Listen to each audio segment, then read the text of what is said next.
Io è da 20 anni che mi occupo di questa materia e poi ovviamente i relatori che verranno dopo di me sono dei testimonial autentici di alcune, diciamo, esperienze dirette che hanno avuto modo di raccontare, e ho fatto anche un tour nell'incontrare alcune di queste persone per capire se queste storie fossero reali o meno, per capire se esistono o non esistono sti UFO, sti extraterrestri, sti angeli. Io tempo fa ho fatto, diciamo, ho preso questo nome un po' simpatico, gli X-Files, perché è una cosa che mi piaceva un po' di più, insomma, come non dargli nome alieni o extraterrestri. Diciamo che sono persone come noi, alcune sono diverse per i motivi, diciamo, ambientali, ma la cosa che accomuna queste civiltà galattiche sono il tipo di vita e il tipo di organizzazione sociale che sono riusciti a creare. In questi mondi non esiste il denaro, non esiste lo stress, il lavoro è ridotto al massimo a un'ora, 2 ore al giorno, e i robot fanno tutto quello che dovrebbero fare le persone, diciamo i lavori pesanti, e le persone si occupano di portare avanti i propri hobby, e c'è un sistema autoregolato per quanto riguarda, diciamo, la gestione dei beni di consumo, non esiste la proprietà privata. Questa è una cosa molto bella perché ovviamente secondo me non ha senso che ci siano 10.000 marchi di computer o di televisioni, basta uno o due che soddisfino le esigenze di tutta l'umanità, come sta cercando di fare Steve Jobs con l'iPhone, ovviamente tutti i prodotti Apple, che sono dei prodotti che incorporano molte, diciamo, aspettative per quanto riguarda l'utente. E questo lo fanno ovviamente anche nei mondi evoluti, creano hanno creato una realtà dove non esiste lo stress. Adesso io qui all'interno di queste diapositive ho inserito dei filmati che durano 4 o 5 minuti, vi fanno vedere, oltre che a una intervista con un essere che viene da un altro mondo, oltre a questo anche poi ovviamente alcune realtà di questo mondo di abitati. Io, diciamo, non ho il modo di cercato di costruire anche nelle conferenze, negli incontri passati, un organigramma dell'universo che sarebbe, diciamo, una specie di mappa galattica di dove si trovano gli alieni, dove si trovano gli angeli, dove si trova Dio e dove ci troviamo noi. Purtroppo queste diapositive galattiche mi hanno rubato il computer probabilmente delle persone, siccome avevo delle informazioni troppo top secret. Allora, per privarmi di questi file, qualcuno si è infilato in casa mia e mi ha asportato il computer. Comunque c'è tutto qua, senza problema. Hai acceso troppa luce, Silvano? Ah sì, mi vedete bene? Sono 109 kg, sto cercando di calare. Ho messo un vestito scuro perché così si vede meno la forma. Ecco, quindi, visto che viviamo in Italia, ci piace la buona cucina, e quindi mangiare il tartufo, mangiare tutte le cose, le specialità che la nostra varietà di cucina mediterranea ha dato questa bellissima, diciamo, bombatura, che comunque ovviamente, ecco, un po' fuori discorso, chiedo scusa. Quindi ho creato una serie di filmati che sono degli piccoli spezzoni che sono come un rapportino di quello che è, diciamo, la vita intergalattica. Per quanto riguarda questo aspetto, diciamo, questa confusione che c'è soprattutto delle persone nel capire chi sono gli extraterrestri, chi siamo noi, da dove veniamo, c'è un po' di confusione, e visto che avete avuto anche, siete stati così gentili a partecipare a questo evento che ha organizzato Silvano, ovviamente con il supporto anche poi di noi ospiti, ognuno porta la sua esperienza, la sua conoscenza, io cerco il mio scopo, diciamo, da parte degli alieni, l'ultimo incontro che ho avuto con Maurizio Cavallo, che poi ho avuto modo anche di incontrare loro, mi hanno dato come missione di chiarire la confusione. Ecco, questo è il mio scopo. Poi ognuno, ovviamente il relatore, che ha modo di portare il suo messaggio, avrà il suo. Chiarire la confusione: gli alieni sono, diciamo, degli esseri umani, o meno umani, nel senso come li intendete voi. Non sono quegli omini grigi che vedete soprattutto nei film, ok? Quelli lì ci sono, esistono, ma sono, diciamo, provenienti da altri sistemi stellari, quindi hanno delle forme diverse. Ma quello che conta non è il fatto, diciamo, della forma, è soprattutto che alcune di queste civiltà per darvi una sintesi dell'argomento, per chi è neofita della materia. Ormai io non mi pongo neanche più il problema se nella folla c'è chi non ci crede o ci crede, giustamente, con tutte le trasmissioni che ci sono, penso che ormai vi siete fatti un po' un'idea abbastanza buona che ci sia qualcosa là fuori, no? Quindi poi avremo anche un testimone come Antonini che vi darà ovviamente un'esperienza diretta. Io per quanto posso dirvi, le razze che frequentano il nostro pianeta, che lo visitano da millenni, ci sono circa 80.000 razze ovviamente aliene, di varie forme, provenienti da vari sistemi stellari, e oltretutto ovviamente ci sono alieni che possono viaggiare anche nel mondo degli angeli, quindi possono attraversare lo spazio-tempo e andare nel cosiddetto paradiso, nel mondo astrale. Quindi diciamo l'universo è come una torre dove ci sono vari piani, noi siamo in un piano, gli alieni sono al piano superiore, li chiamiamo gli alieni extraterrestri, sono fratelli cosmici, poi sopra gli alieni ci sono gli angeli, poi sopra gli angeli diciamo sarebbe il cosiddetto Padre Eterno, che non è un Padre Eterno ma è un livello dove noi arriveremo tra milioni di anni, anche noi saremo in grado, come questi esseri che si trovano all'ottava armonica che si chiama Dio, di poter creare universi a volontà ed espressione creativa. Per quanto riguarda, se riesco a avere almeno la possibilità di proiettare i dispositivi, Silvano, così, sono le luci del palco, così si vedono. Se è fuori fuoco che vi dà fastidio agli occhi me lo dite. Ok, allora nella tematica di oggi è tutta centrata su questi X-File, che diciamo non c'è niente di anomalo, cioè non è che sono dei mostri che vengono a casa vostra alla notte come nei film, ok? Ci sono anche questo tipo di episodi, ma loro non hanno uno scopo di terrorizzare, loro vogliono fare esperimenti, capire, sono come dei bambini a volte. Non è detto che 1 milione di anni di consapevolezza in più rispetto a noi ci porti a un comportamento più civile. A volte molti esseri che vengono da questi mondi lontani non sviluppano questo senso ovviamente del rispetto. Io quello che posso dirvi è questa è un'immagine di 2001 di Odissea nello spazio, molto probabilmente è un film che hanno fatto negli anni 70, che avete visto tutti e aveste avuto modo.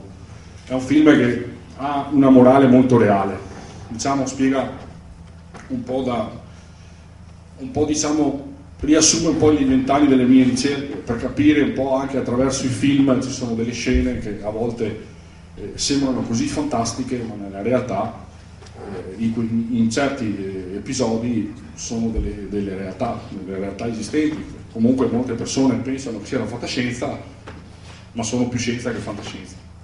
Diciamo che la fantascienza è la scienza che non conosciamo, okay? Quindi non è fantasia. Tutto quello che la mente può immaginare nell'universo esiste. Tutto quello che la mente può immaginare nell'universo esiste. Okay? Quindi non esiste una cosa che voi potete immaginare che l'universo non sia in grado, in un qualunque angolo o altra dimensione, non esista. Se lo potete immaginare, esiste da qualche parte. Questo è un dato stabile che vi può rasserenare, quindi non terrorizzarvi, però se una persona ha una certa energia attrae le cose benevole per se stesso. Questa è una cosa che vi farò vedere nelle diapositive. Quindi c'è qualcuno qui che ha avuto modo di vedere il film The Secret? Chi ha visto il film The Secret? Ecco, The Secret, per le persone fortunate in questa sala io poi lo consiglio, è un film che vi insegna la gestione dei pensieri, vi dà un inizio, un'inizializzazione e vi spiega come gestire ovviamente la vostra, diciamo, capacità di elaborare immagini, elaborare concetti che poi nella vostra vita reale si manifestano. Se avete modo di vedere questo documentario film vi darà delle informazioni che sicuramente lo trovate in qualunque libreria, chiedete film The Secret. C'è la versione in DVD e c'è la versione in libro, vi consiglio di acquistarle entrambi. Il libro vi aiuta a memorizzare meglio i concetti e invece il DVD serve, diciamo, a darvi un'illustrazione molto più veloce del concetto a livello visivo, se siete molto intrapresi nelle attività lavorative, insomma. Quello che, diciamo, l'aiuto per non uscire dal tema come si può dire, sono sempre immagini che provengono dal film, quindi l'aiuto che ci vogliono dare è quello di aumentare il nostro livello di consapevolezza, cioè avere una capacità, possedere una capacità di visione più integrale del mondo e della vita. e di ciò che ci circonda. Se avete avuto modo in questi giorni di osservare il cielo, perché soprattutto in questi ultimi anni vi siete accorti che nelle città non si vedono più le stelle, vero? Avete visto che non si vedono più le stelle? Io quando ero bambino guardavo sempre fuori dalla finestra e pensavo che il mondo fosse piatto e fosse infinito. Quando la maestra mi ha detto la terra è rotonda, ah cavolo, la terra è rotonda, mi ha svelato il mistero. Io quello che volevo era cercare di esplorare ogni città, vedere i confini del mondo, no? Perché se sai già come è fatto il mondo non hai neanche più voglia di fare un giro. Quindi se sai già come è fatto l'universo o la fine del film non hai neanche più voglia di vederlo. E questo, quello che desideravo tanto era proprio quello di viaggiare, di esplorare, di capire com'era il cosmo, anche perché quando ero piccolo, negli anni 70, si vedevano molto bene le stelle. Vi ricordate quando guardavate fuori dal terrazzo, si vedevano tutte le costellazioni? Questa era una bella cosa che adesso, solo nei momenti in cui piove, molto, anche e soprattutto le montagne, si vedono. Quindi già il fatto che non si vedano più le stelle vi consiglio ogni tanto di fare una gita in montagna e di, diciamo, poter vedere le stelle. L'obiettivo è proprio di questi contatti, ovviamente, che scelgono questi esseri dello spazio, questi alieni, questi, chiamateli come volete, fratelli cosmici, vicini cosmici, vicini di casa, vicini planetari, come volete chiamarli, insomma. Cercano di farci vedere più che altro il nostro universo interiore. Cioè, questa è l'immagine che vedete, una persona che entra con la testa nello specchio per vedere se stesso. Quello che noi dobbiamo guardare adesso non è al di fuori, non è le stelle, guardare dentro di noi. Tutto quello che è, diciamo, all'esterno e all'interno, l'universo è infinitamente grande e infinitamente piccolo. Non vorrei annoiarvi con questi, diciamo, paradigmi, ma il messaggio che vi sto comunicando è abbastanza importante.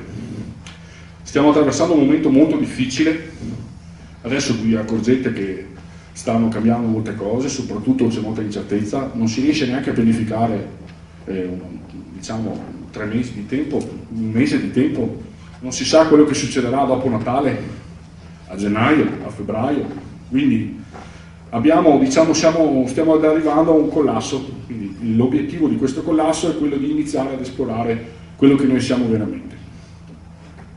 Sicuramente non cambierà nulla quando terminerà questo evento dentro di voi, cioè ci sarà una presa di coscienza maggiore da un aspetto, però il progetto fondamentale del filmato che ha proiettato prima Silvano, che era proprio azzeccatissimo, è quello che sul giro di 30 anni non avremo più né acqua né aria.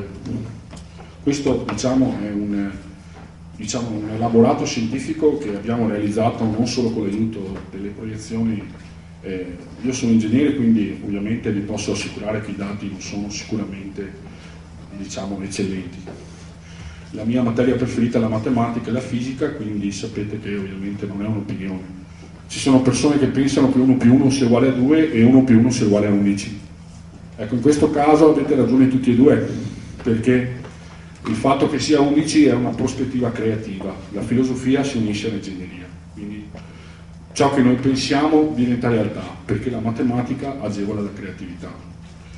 Quello che noi, diciamo, quello che stiamo facendo come relatori con Silvano, con il gruppo, è quello di portare un messaggio, che è un messaggio che una volta all'anno abbiamo modo di esprimere attraverso questi eventi, anche con la vostra collaborazione, e soprattutto anche Silvano ha pubblicato un bellissimo libro che vi invito poi all'uscita di valutare come, diciamo, un testimone aggiuntivo di conoscenza, di trovare lo spazio per leggere, ma non leggere cose che non servono a niente. I giornali sicuramente li potete leggere alla mattina, ma non vi portano una certa serenità. Di leggere, diciamo, delle cose che possono arricchire il vostro interiore, questa è la cosa importante, di trovare uno spazio alla sera, un quarto d'ora, 20 minuti. Ecco, se non avete il tempo, ci sono dei corsi di lettura veloce che vi insegnano a velocizzare la lettura di 3, 4, 5 volte. Quindi riuscite a leggere in una giornata 300-400 pagine al giorno. Questi corsi li trovate via internet, fate questi corsi e poi riuscite a trovare il tempo per leggere. Allora, come sapete, nell'universo tutto è energia. Io mi rimango sempre con una porta aperta a questo bellissimo tema che è il contatto cosmico, perché ho scelto di, diciamo, questa materia, lo studio, diciamo, delle civiltà extraterrestri, perché non riuscivo a trovare risposte nella religione. Come molto probabilmente anche voi, quando andate in chiesa, vi parlano di Dio, vi parlano di cose che sono così astratte a livello matematico che non riuscite a comprenderle perché non avete una visione tridimensionale del concetto. Non so se avete capito. Non riuscite a visualizzare tridimensionalmente il concetto dell'eternità. E io sono riuscito a creare un modello abbastanza visualizzabile, in modo tale che le persone, attraverso una visualizzazione solida del concetto, riescono a capire una cosa empirica. Quello che vedete è il simbolo dell'infinito, diciamo si rappresenta l'ottava armonica, cioè la massima espressione dell'energia creativa. Quindi, per chi ha avuto anche il modo di, già come ripetevo prima nell'intervento del film The Secret, tutto è energia. Tutte le cose che voi avete intorno non sono solide, sono, diciamo, è un livello di energia, un livello di vibrazione, ok? Se non lo comprendete non ha alcuna importanza in questo momento. La cosa che dovete comprendere, scusate che sbaglio sempre il pulsante, è che voi potete creare la vostra realtà, anche se intorno a voi c'è la totale distruzione. Potete, non so se vi avete mai visto nelle guerre, quando bombardano certi paesi con le bombe e gli aerei, che la chiesa rimane in piedi, avete mai fatto caso? Ci sono alcuni siti religiosi che, anche nonostante la distruzione atomica della bomba, il sito rimane in piedi perché viene protetto da una campana energetica, ok? Quindi questo significa che l'universo non è solido, ma se c'è una forza creativa, cioè se voi credete in voi stessi, credete nel poter cambiare la vostra realtà, anche se il vostro vicino, il vostro paese intero in cui vivete, i vostri vicini stanno male, voi potete avere nella vostra piccola realtà una grande ricchezza, sia economica, sia anche ovviamente interiore. Ricordate una cosa molto importante, un messaggio: chi, diciamo, è ricco interiormente di informazioni e di energia è anche ricco nel mondo materiale. Questo è una cosa perché chi ha informazioni, chi ha la conoscenza riesce a trasformare la propria realtà. Questa è la cosa importante, quindi è un messaggio che penso che faccia piacere riceverlo per chi ovviamente no. Ogni vostro pensiero è una creazione. L'universo, diciamo, per quanto possa essere statico oppure un cielo stellato, così uno guarda fuori, vede queste cacchio di stelle e dice vabbè, chissà se c'è qualcuno lassù che ci guarda. Okay? Quello che ovviamente volevo esprimere come concetto, e poi finisco questa introduzione, proiettiamo un paio di video inerenti al tema ovviamente, che ogni vostro pensiero è collegato al tessuto, diciamo, dell'universo. Quindi qualunque cosa voi pensiate si realizza nella vostra realtà esterna. Se voi avete modo, sicuramente penso che molti di voi lo faranno, andate in libreria lunedì, prendete il film e il DVD The Secret. Ecco, il video costa 24 euro e il libro costa 13,90. Se è in promozione per Natale vi fanno anche lo sconto, il 30%. Se lo comprate su Macro Edizioni, macrolibrarsi.it, lo trovate il 30% di sconto. Io ve lo consiglio perché per chi non l'ha mai visto, io lo rivedo anche per 3, 4, 5, 6 volte, mi dà sempre un messaggio nuovo. Vi insegna proprio come elaborare attraverso il pensiero la vostra realtà. Siete pieni di debiti, se voi pensate che riuscirete a diventare ricchi, anche se vivete in una condizione che apparentemente sembra impossibile, ci riesce. Cioè, con il nostro sistema, ad esempio, io sono riuscito nel giro di 15 giorni a raddoppiare 150.000 euro, arrivare quasi a 300.000, semplicemente acquistando delle azioni. Quindi, se uno sbaglia, se uno pensa che nella vita sia impossibile, vuol dire che già dalla mente parte un pensiero negativo che si manifesta nella realtà. Possono succedere delle cose brutte, ma sicuramente il pensiero, se è predominante a livello positivo, la vostra vita sarà una meraviglia. Vi consiglio a tutti di vedere il film The Secret. Proseguendo, la strada è proprio la via della conoscenza. Quindi più conoscenza si riesce ad ottenere nella materia che ci interessa, più riuscite ad elaborare e a trasformare la vostra vita nella direzione dei vostri pensieri. Pensate di ottenere determinate cose, vedete che non arrivano, non dovete preoccuparvi, prima o poi arriveranno. L'universo è come una lampada di Aladino, se voi esprimete un desiderio, questo si avvera in base alla vostra costanza di essere, diciamo, coerenti nel pensiero. Ovviamente vi consiglio di prendere un foglio, di scrivere il vostro desiderio, poi fra esattamente un mese, 2 mesi rileggete quel foglio e vedete se quello che avete pensato un mese fa corrisponde. In questo modo vi aiutate a rimanere costanti nella vostra direzione, diciamo, di pensiero. Oltre a questo informatevi sulla cosa e vedrete che ci sono molti siti che parlano della legge di attrazione. Ovviamente non dovete spendere tutto il tempo a pensare a fare soldi. La cosa importante, quando uno ha raggiunto insomma, un tenore di vita, 500.000 euro all'anno puliti, esentasse, penso che sia per tutti una cifra nobile. Potete avere un tenore di vita, secondo me, più che giusto. Ovviamente l'avidità non è il massimo, sottrae tempo alla conoscenza. Una volta che avete raggiunto i vostri obiettivi materiali, puntate agli obiettivi ovviamente più elevati, cioè puntate alle cose più, quelle che vi danno la possibilità di capire da dove si viene. Quando avete risolto il problema con il vostro lavoro, il vostro guadagno, il partner, la vostra famiglia, la comunicazione, avete risolto il problema con l'ambiente, di trovare l'ambiente che vi sta più a cuore, dove vivere, allora anche se non ci potete andare in modo permanente, andateci in vacanza.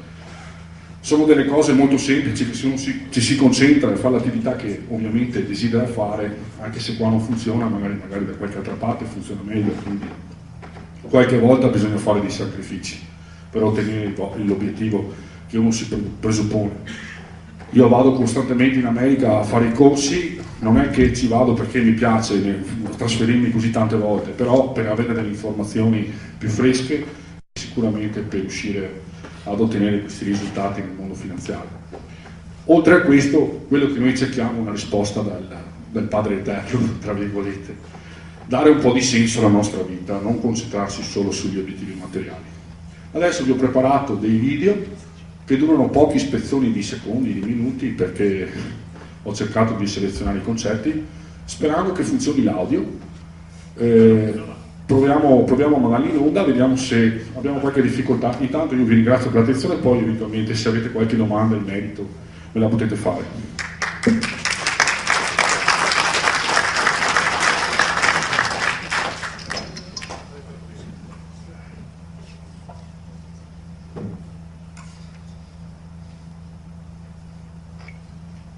Giornalista che si chiama Giorgio Pastore, che sostiene di aver intervistato un alieno. Vediamo come.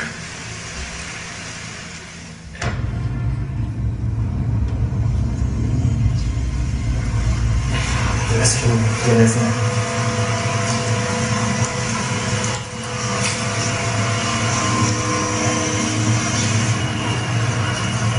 Allora, sei tu? Sì, Giorgio, sono io. E da dove che vieni? Da un pianeta in orbita attorno alla stella di Sirio. Cosa che ti ricordi delle prime ore che hai passato sulla Terra? Una sensazione di soffocamento. Sul vostro pianeta c'è poco ossigeno. E in che paese vivi ora? Posso dirti che vivo in Europa, non di più. Perché siete venuti qui sulla Terra? Cosa che volete? Cosa che cercate? Noi cerchiamo la conoscenza. Sarebbe utile avere una base qui sulla Terra e poterci spingere oltre. E le abductions, come te le spieghi? Noi non abbiamo mai rapito nessuno. È possibile però che alcune persone scompaiano perché risucchiate attraverso vortici spazio-temporali.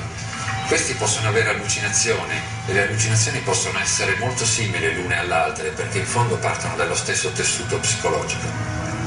E i microcongegni trovati nei corpi di queste persone rapite? Dovrei vederne uno per saperti dire se riconosco la sua provenienza. Ora, parliamo un attimo del tuo pianeta.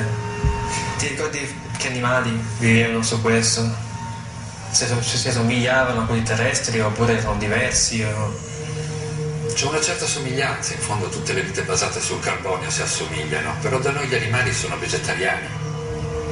Esistono diverse lingue o no? Parliamo una sola lingua. Io ti vedo qui davanti a me, sembri praticamente un essere umano. La vostra anatomia com'è? Simile? Diversa? Direi che è abbastanza simile, forse noi abbiamo più cervello. Tempo tempo fa mi hai detto che voi avete avuto anche delle famiglie qua sulla Terra con delle terrestri. Sì, com'è che avvengono queste unioni? Avvengono in un modo normale, solo che noi generalmente non riveliamo la nostra vera identità. Questo creerebbe molti problemi e in fondo noi abbiamo paura di essere traditi.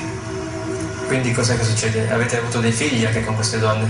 È vero, i figli però mantengono le caratteristiche della madre e quindi mantengono il loro gruppo sanguigno e in fondo invecchiano come tutti gli esseri umani. E quando arriva il momento semplicemente scompariamo. Com'è che comunicate sul vostro pianeta? Avete telefoni, cose simili? No, non abbiamo telefoni. La comunicazione avviene telepaticamente. Sul vostro pianeta conoscete la guerra?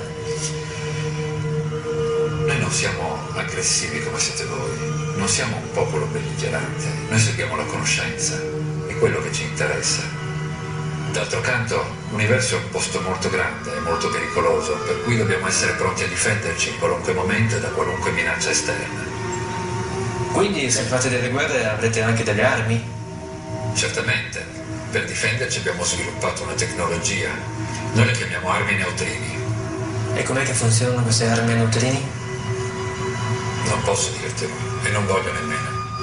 Voi correte il rischio di chiudervi in voi stessi, dovete guardare oltre, dovete guardare al di là. E siete giovani e state correndo dei grossi rischi con le tecnologie e con le forze che state maneggiando in maniera così inconsapevole. Rimanete qua per sempre? Verranno a prendervi? Cosa che accadrà? Torneremo sul nostro pianeta. Ci verranno a prendere nel 2009. Non avete mai pensato di entrare in contatto con i nostri governi? Siamo stati in contatto con i vostri governi in passato, ma generalmente la tendenza era la stessa e finivamo per essere studiati e questo non andava bene, per cui abbiamo deciso di interrompere ogni rapporto ufficiale con i governi del pianeta. Mi darai una prova di quello che dici e ci rivedremo? Certo che ne avrai, avrai le tue prove, ci rivedremo ancora, per ora ti devo salutare. È piuttosto difficile descriverlo così senza disegnarlo, ma aveva la forma classica del disco volante. Di un tipo solo o diversi? In totale i dischi erano 9, ma io ho visto e ho lavorato a livello di retroingegneria solo su un oggetto.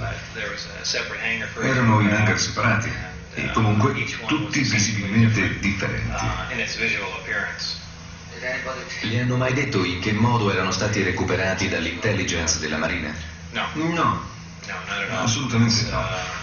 Molta gente ha avanzato varie ipotesi, che erano stati abbattuti o che erano precipitati, ma non sembravano danneggiati, quindi nutro seri dubbi su queste ipotesi. Ce ne può descrivere l'interno? È molto semplice.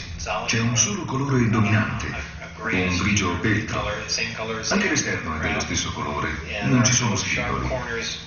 All'interno tutte le attrezzature hanno una forma arrotondata, anche i sedili e gli alloggiamenti per gli amplificatori.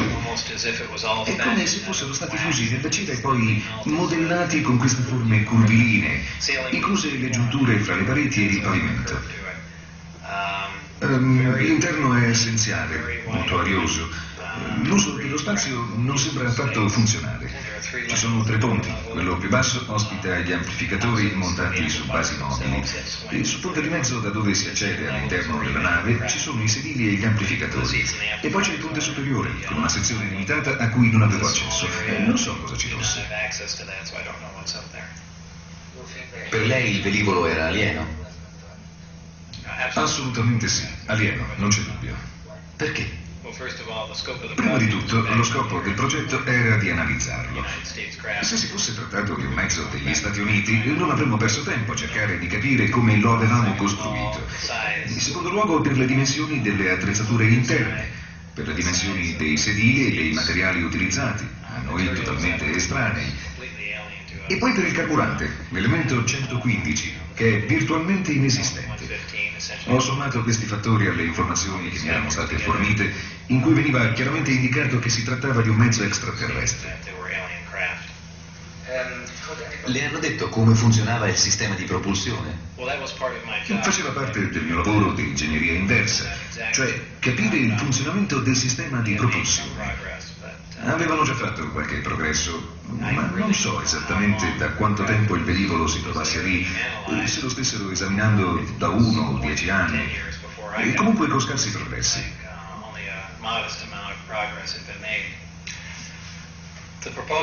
Il sistema è decisamente impressionante.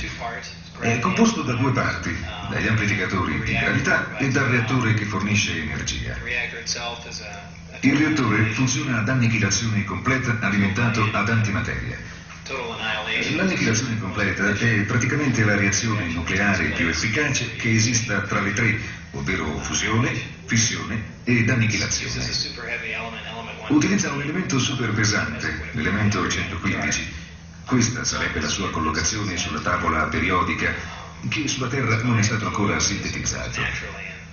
A mio avviso, in alcuni sistemi stellari, questa sintesi avviene spontaneamente. Questo elemento viene bombardato in un acceleratore di dimensioni estremamente ridotte. L'elemento che viene bombardato subisce una fissione spontanea e produce particelle di antimateria. Queste, grazie ad un dispositivo termoelettrico efficace al 100%, interagiscono con la materia gassosa e vengono trasformate in elettricità. Ora, l'efficienza al 100% per qualunque dispositivo elettrico è sostanzialmente impossibile, lo dice la prima legge della termodinamica, giacché si devono verificare dispersione di calore ed altre perdite del genere, ma io non ne ho rilevata alcuna in questo sistema. È una tecnologia assolutamente stupefacente. L'incredibile quantità di energia che viene generata dal sistema alimenta gli amplificatori e come prodotto collaterale del bombardamento dell'elemento 115 si genera un fenomeno interessantissimo, cioè una particolare onda, la cosiddetta gravitazionale A. Tale onda viaggia in modo molto simile alle microonde. Viene applicata agli amplificatori gravitazionali e per mezzo della corrente elettrica generata dal reattore viene amplificata e focalizzata. Il segnale così amplificato viene reso leggermente afasico e grazie a questo è possibile attirare o respingere un qualsiasi corpo gravitazionale. Il velivolo è in grado di decollare anche utilizzando un solo amplificatore. Questa nave in particolare era dotata di 3 amplificatori e quando attiva un solo amplificatore per allontanarsi dalla Terra, utilizza la cosiddetta configurazione Omicron. Per viaggiare nello spazio la nave ruota sul lato, focalizza i 3 amplificatori su un unico punto situato ad enorme distanza, poi gli amplificatori ed il reattore vengono portati a massima potenza e praticamente tirano il tessuto stesso dello spazio. Distorcono lo spazio-tempo e lo attirano verso la nave, che così è in grado di coprire enormi distanze in un lasso di tempo praticamente nullo. La nave non si sposta in modo lineare perché distorce lo spazio. Il tessuto stesso dello spazio e quindi anche i campi gravitazionali ed il tempo sono strettamente connessi. Quando si distorce un campo gravitazionale si distorcono anche lo spazio ed il tempo. E queste non sono semplici teorie, sono cose che già conosciamo da molto tempo, solo che non abbiamo la possibilità di poterle verificare. Apparentemente questa civiltà non l'ha messo in pratica. E voi siete mai riusciti a farne volare uno? Sono stati fatti molti collaudi, ma non al di fuori dell'atmosfera. Erano voli brevi, a bassa quota. Del resto hanno un oggetto di valore inestimabile e non intendono correre dei rischi inutili o distruggerlo a causa del campo gravitazionale terrestre o volando a quote troppo elevate. Ma ho assistito ad alcune prove al di fuori della recinzione di sicurezza e in una occasione ho visto tutto ma non più di 30 metri dal velivolo. L'oggetto come manovrava in volo? Era molto silenzioso, si alzava generando un debole sibilo. La superficie inferiore emanava una luce azzurra, probabilmente dovuta all'altissimo voltaggio generato. Dopo un po', man mano che aumentava di quota, la luce scompariva e sembrava che galleggiasse dolcemente nell'aria per poi poggiarsi al suolo, il tutto in modo assolutamente tranquillo e quasi totalmente silenzioso. Perché hanno scelto lei per questo lavoro? È molto difficile rispondere. Non saprei.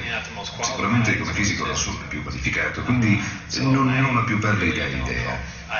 Viste le diverse angolazioni, forse si sentivano frustrati perché non riuscivano più a fare passi avanti. Era da lungo tempo che non andavano da nessuna parte. O forse volevano una persona nuova, qualcuno che potesse vedere le cose in maniera diversa. E d'altronde io ho la fama di essere così. Perché ha deciso di divulgare queste informazioni? Quando? Perché? È difficile rispondere. Ci sono vari motivi. Ad esempio per le pressioni che ho subito, o per mia protezione personale, e anche perché è ingiusto che su queste informazioni venga mantenuto uno strettissimo riservo. Dopo che lei ha reso pubbliche queste cose, hanno cercato di chiuderle la bocca. In ogni modo. Mi hanno sparato mentre imboccavo l'autostrada qui a Las Vegas. Alcuni miei amici sono stati minacciati, hanno perso il posto di lavoro. È successo di tutto.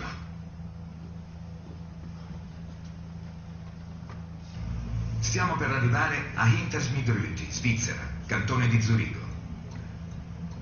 In quel luogo è da metà degli anni 70 che il fenomeno UFO ha conosciuto uno dei casi più eclatanti. È il caso di Billy Edward Meyer, considerato uno dei maggiori contattisti in ambito extraterrestre. Le sue foto di dischi volanti hanno fatto il giro del mondo.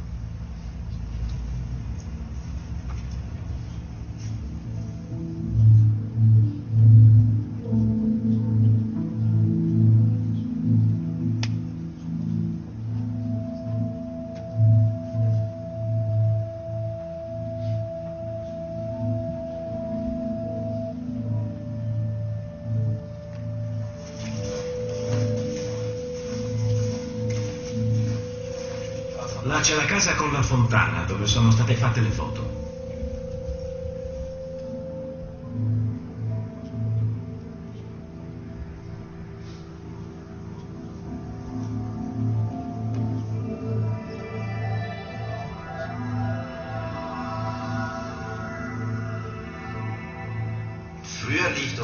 Succedeva così. Billy riceveva una chiamata telepatica e saliva sul suo motorino, prendeva con sé la macchina fotografica e andava in un particolare luogo e poteva così fare le foto dei dischi volanti.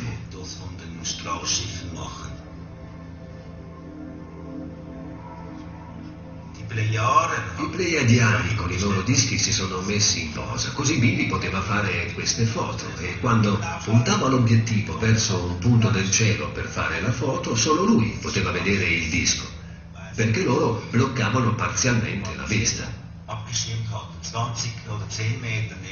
20 o 10 metri accanto non si poteva vedere il disco e Billy veniva ovviamente seguito.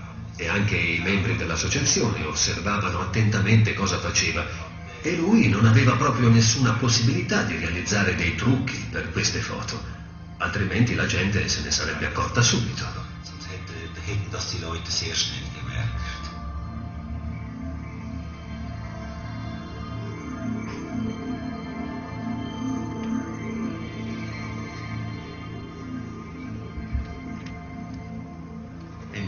Col trascorrere degli anni le cose sono cambiate e non mi hanno più chiesto di andare con il motorino, ma sono venuti direttamente qui, perché qui abbiamo un buon posto, siamo appartati e queste visite non vengono notate e i nostri soci non sono, come posso dire, persone curiose e lasciano le cose come dovrebbero essere e come sono. Und einfach lassen, was eben mal sein muss und was ist. In questi luoghi e in altri posti della Svizzera e della Terra, Billy Meyer ha incontrato da quando era bambino molti abitanti delle Pleiadi. Sono Sfard, Asket, Semiase, Ta, Quetzal. I Pleiadiani sono extraterrestri dall'aspetto umano, di stampo nordico, carnagione e capelli chiari, con i lobi delle orecchie più grandi dei nostri. La Terra già da milioni di anni è servita come una colonia di detenzione. Questo è il problema sulla Terra. Ci sono state tante infiltrazioni, è stato un luogo di insediamento per molti extraterrestri. È sempre stato un pianeta multiculturale, una meta per l'intero universo, dove è successo di tutto. Ci sono stati condizionamenti da fuori e per questo abbiamo anche gli estremismi religiosi sulla Terra. Perché ci sono stati degli extraterrestri che si sono circondati del culto e hanno promosso e costruito le religioni. E i Pleiadiani sono qui già da tanto tempo e adesso sono impegnati con Billy a promuovere questa missione.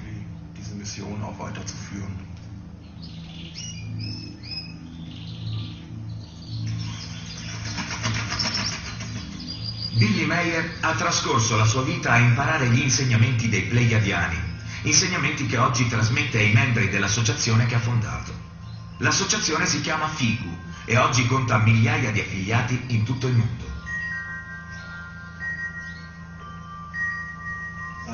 I membri del comitato centrale si ritrovano 2 volte al mese a casa di Billy per organizzare la divulgazione del messaggio di pace proveniente dalle Pleiadi. Una nobilissima attività, ma posso non pensare che alla base di tutto questo ci sono degli esseri dello spazio che vivono in media 1050 anni. Sfrutto questa rara possibilità di incontrare Billy Meier. Come avvengono questi incontri? Avvengono nella sua testa? No, sono persone come te, come me. Ci possiamo stringere la mano, possiamo abbracciarci, parliamo, lavoriamo insieme. Persone normali, fisiche, reali, come lo siamo noi. Perché i Pleiadiani sono così preoccupati per noi e per il nostro futuro? Perché loro sono i nostri antenati. Perché loro si sono assunti la colpa di avere portato il male qui da noi e tutte le brutture che esistono qui sulla Terra.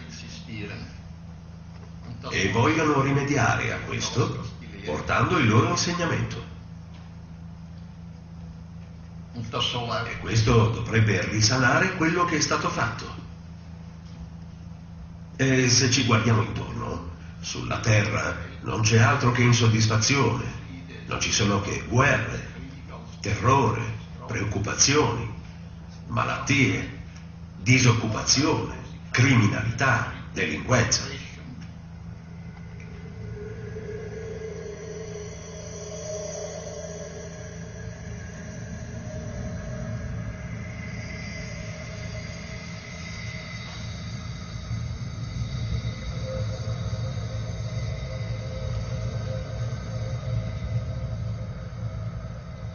E i Pleiadiani vivono molto diversamente.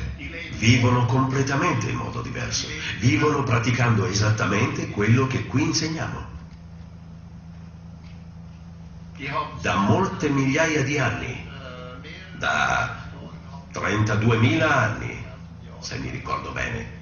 Non hanno più criminalità.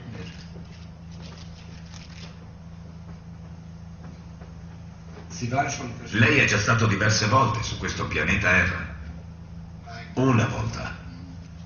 E cosa ha visto? Come vivono i Pleiadiani? Com'è la vita su quel pianeta? È molto diverso da qui. Non c'è stress, non ci sono auto sulla strada, ci sono solo velivoli. E le costruzioni sono molto diverse da qui. O sono rotonde o sono elicoidali. E le persone lavorano, ma solo 2 ore al giorno. Non hanno i soldi, quelli li hanno già eliminati da tempo. È tutto un altro mondo.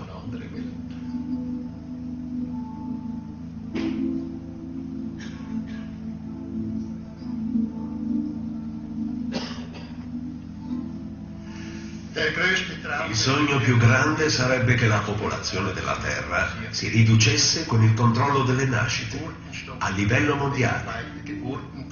e che arrivi la pace, una pace vera. Richtiger Frieden.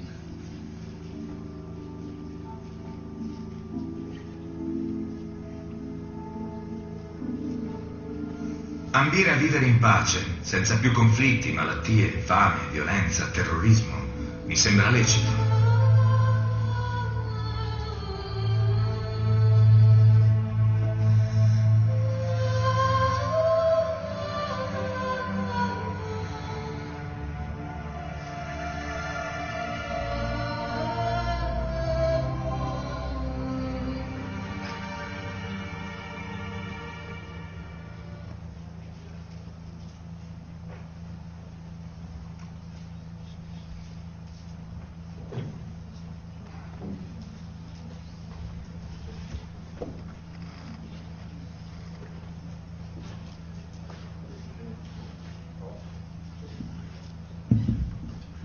Eccoci qua.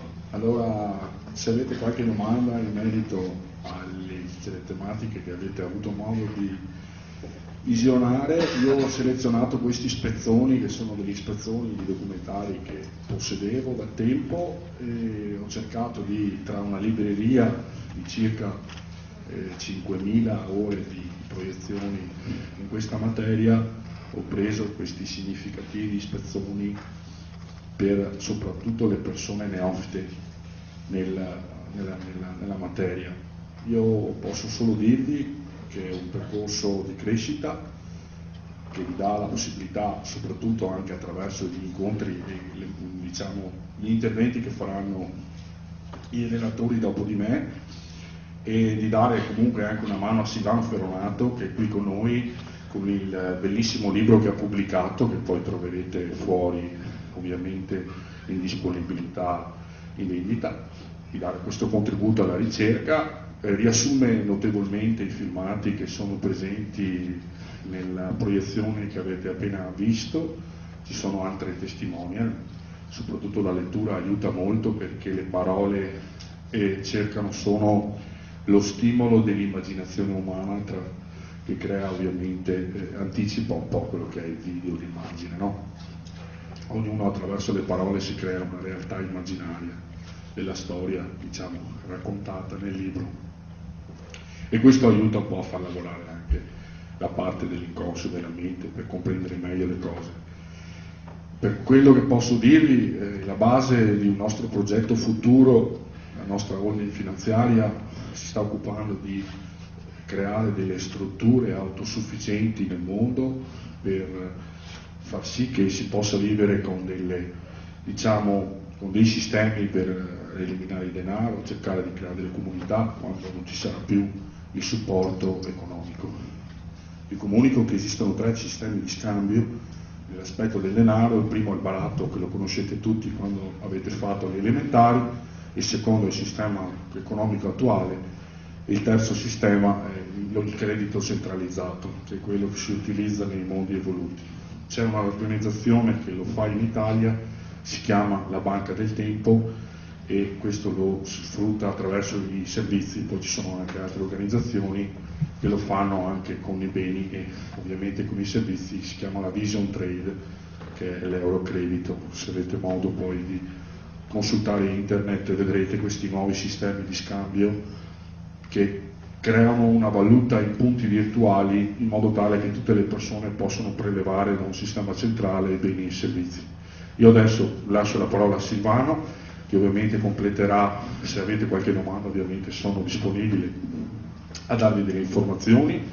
Se volete comunicare con me sia nel mondo finanziario che nel mondo ovviamente esoterico stellare, Silvano c'ha i miei dati, i miei riferimenti, il mio numero, il mio recapito telefonico. Mi fa piacere comunque se volete approfondire, se volete mantenere i contatti con i relatori. Silvano vi farà da porta, da tramite. Io posso solo dire che il libro che ha fatto è meraviglioso. Se riuscite a dare questa spinta, questo contributo per aiutare il lavoro di ricerca che ha fatto, a me come ricercatore di base da 20 anni mi fa molto piacere e lo sto sostenendo anche nella presentazione qui presente. Ti ringrazio Mauro. Ci sono delle domande da fare? Aspetta che vengo giù, un attimo, fermo lì.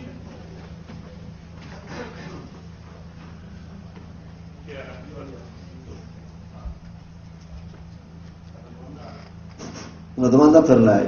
Prima lei ha detto che ci sono 80.000 razze di alieni. Io mi sono chiesto chi le ha contate. Non lo so, da dove arriva questa informazione? Questa è una domanda così un po' sul tecnico. Quello che posso, diciamo, dare delle informazioni anche loro, ovviamente, durante i contatti, durante anche e soprattutto i testimonial, rilasciano delle informazioni per far sì che ci sia più chiarezza nella cosa. Allora, questo numero è un numero un po' empirico, diciamo, un centinaio di mila euro, un centinaio di, come si può dire, di razze ci sono sicuramente. Gli 80.000 sono state definite da una civiltà che ovviamente, come noi facciamo gli studi demografici della popolazione della Terra, anche loro fanno i loro studi demografici nelle presenze dell'universo, quindi questi dati provengono da queste civiltà che ovviamente, essendo in contatto fra di loro, c'è un rapporto molto collaborativo. Difatti non ho portato un video che parlava di questo perché il tempo del mio intervento è molto limitato.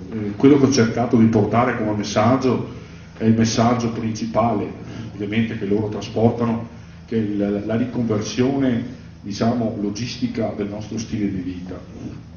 Eliminare questi strumenti di finanza distruttiva, che ovviamente mi sto accorgendo che effettivamente le banche stanno iniettando denaro a fronte di nessuna garanzia, e soprattutto la varietà delle razze, ovviamente, per completare la domanda, serve per far sì che si capisca un attimino che non ci sia confusione, cioè che ci siano molti volti in queste apparizioni che possono essere diversi l'uno dall'altro perché provengono da altri mondi e che tra loro, diciamo, portando lo stesso messaggio, ovviamente ognuno lo fa a modo suo, contatta delle persone prescelte, come avrete modo poi di vedere i miei prossimi ospiti, i prossimi ospiti del convegno, che hanno veramente dei contatti con loro, e se volete fargli delle domande approfondite anche su questi temi, penso che saranno molto preparati e molto pronti a dare delle risposte. Io ho cercato solo di... Ecco, prego. Allora, nella creazione dell'abbondanza, no? Inteso in senso anche lato, io volevo sapere da te, posso darti tu, spero, cosa ne pensi dell'autosabotaggio, perché spesso la creazione dell'abbondanza non funziona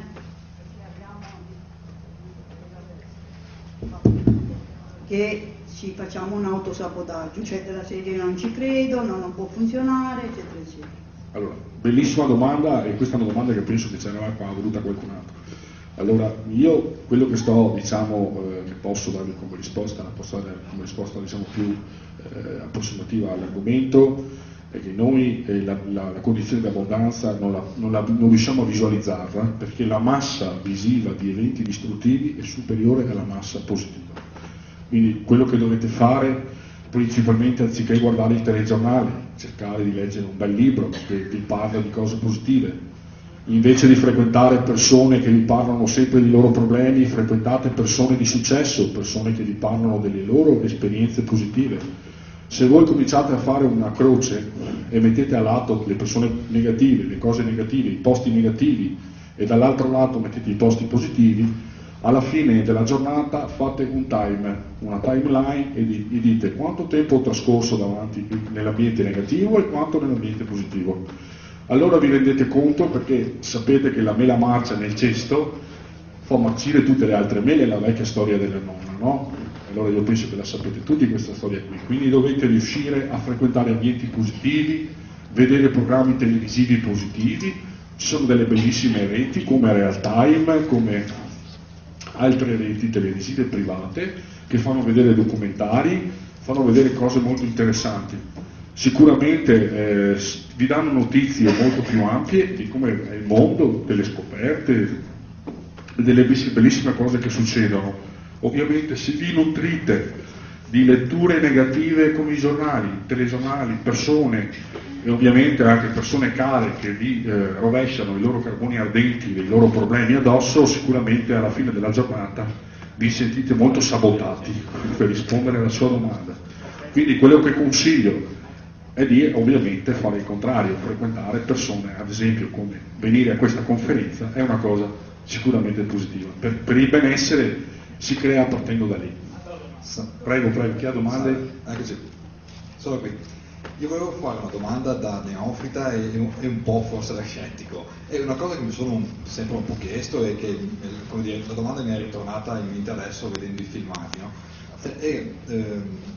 Da una parte come mai con centinaia di filmati e di ore di filmato tutti quanti sono sempre molto sfumati, presi sempre da distanze molto lontane, e uno dice con le telecamere che sono il giorno d'oggi, no? Con le tecniche sono sempre tutti un po' sfocati, cioè non c'è mai una foto da dire cavoli, è chiaro, no? La seconda domanda è come mai, almeno questa è una mia impressione, spesso i dischi volanti sono un po' legati all'estetica del tempo, nel senso che ci sono le foto degli anni 60, tipo che il disco volante è un po' fatto come era un po' lo stile anni 60, 80, un po' stile anni 80, adesso sono un po' nel 2010, un po', rispecchiano un po' lo stile estetico dell'anno in cui viene fatta la foto. Allora mi chiedo com'è possibile che delle entità, anche si presume molto superiori, siano poi legate anche ad uno stile grafico che è legato proprio agli anni in cui vengono fatte le foto. Queste sono le parole. Risposta veloce. Allora, io posso dare una risposta soprattutto generale. Sono sempre molto obiettivo alle risposte, anche perché la cosa più bella è dare delle risposte esaurienti, non girare attorno ai concetti. Allora, il contattismo è avvenuto dagli anni 50 e dai tempi remoti della Terra. E l'evoluzione, io ti consiglio di leggere un libro molto bello, che questo è una pietra miliare per entrare in questo mondo. E il libro è Ho incontrato gli extraterrestri di Stefan De Merd. Poi se vuoi questo libro ti spiega tutta la tecnologia di come funzionano le case, i dischi, il loro pianeta, il loro stile di vita, il sistema bancario virtuale, ti spiega tutto dalla A alla Z. E ti fa vedere anche delle foto ravvicinate anche da mezzo metro, delle loro città, soprattutto di loro e di tutto. Per quanto riguarda il fatto dello stile retro, come si può dire, questo tipo di velivoli durano migliaia di anni, quindi non hanno più il modello come adesso noi cambiamo l'automobile in un anno, in 2 anni. Un tipo di disco di quel tipo rimane in funzione con quel tipo di tecnologia senza subire variazioni per circa 4-5 milioni di anni. Diciamo, la media sono 3. Gli altri 2, se non c'è necessario l'intervento estetico e tecnologico, si continua la produzione di quel tipo di disco volante perché ha raggiunto il massimo dell'efficienza. Noi, per darti una spiegazione molto pratica, stiamo cercando, io principalmente con la mia struttura, di finanziare delle case ovviamente di produzione di elettrodomestici, di automobili che creino un veicolo che possa superare di almeno mezzo millennio, 500 anni. Abbiamo creato un generatore al plasma che fa 4 kW di corrente a fusione fredda che può durare 500 anni, verrà venduto a 5.000 euro circa, e per 500 anni farà corrente senza manutenzione. Non ha senso cambiare il design, perché ovviamente la sua funzione è quella che deve fare, produrre corrente, 4-5 kW di corrente, senza fare impianti fotovoltaici, senza queste cose. Quindi quello che voglio dire, il design è un po' relativo quando tutta l'attenzione è concentrata sulle persone, non è concentrata sui beni, su che tipo di telefonino ho, su che tipo di macchina o su che tipo di villa ho, perché quello che conta è il tipo di rapporti umani che ho con le persone che mi stanno attorno. Quando si raggiunge un certo livello di consapevolezza, il design, il fatto di concentrare l'attenzione sugli oggetti che si possiede è irrilevante. Mauro? Quindi questa è la risposta. Grazie. Okay. Ci sono altre domande? Grazie a Mauro. Ti invito a rimanere a vedere poi per Giorgio Caria, ti farà vedere dei filmati dove questi oggetti volanti si vedranno molto da vicino, ma ne ho anch'io qualcuno poi